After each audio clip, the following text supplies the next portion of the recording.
so yeah, in the following slides, as Liam says, we're going to delve a bit deeper into Sentinel, its architecture and its capabilities.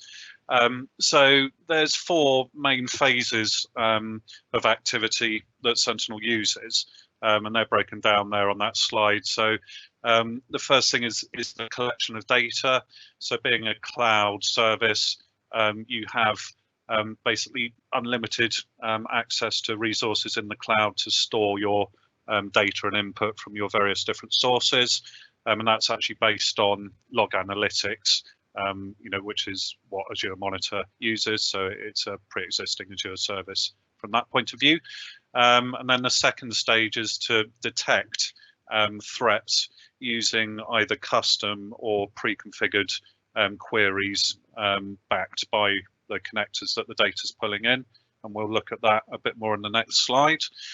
And then you can investigate incidents or threats that are raised by Sentinel and drill down into those incidents to sort of correlate across different environments and different users.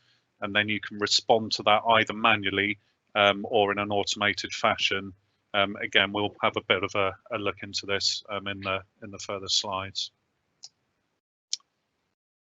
So looking at the next slide there, so part of the wider picture, Sentinel is powered via the Security Graph API, and data that's fed into that is from a number of different sources. So both from within Microsoft products, and also Microsoft have engaged with major security players, third-party players across the ecosystem to pull in data from them as well. So you've got some names on there, people like Duo, Okta, Zscaler.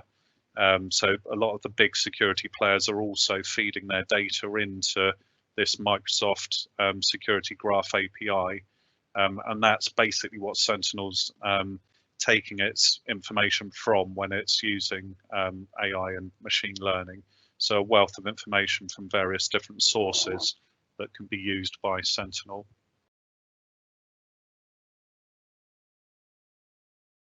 Okay, so Sentinel architecture. So if we look at the first phase there, so that's the collection phase. As I say, Sentinel can be enabled on a log analytics workspace.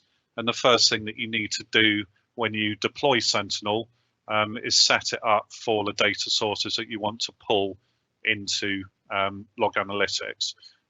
So this is done via a series of connectors. So there's a number of connectors available now for both Microsoft data feeds and also third-party sources from either on-premise or other public clouds. And as Liam mentioned before, this is expanding on a weekly basis. I think they've just released another 30 new connectors from likes of Cisco, Barracuda, a lot of the big security names there. And this is what enables you to start pulling in feeds from your data sources into Sentinel for it to then start applying its analysis and analytics over the top of that log data. And that's where it moves into the detect phase, where Sentinel will raise incidents based on things that it spots in that data, which then allows you to investigate and respond.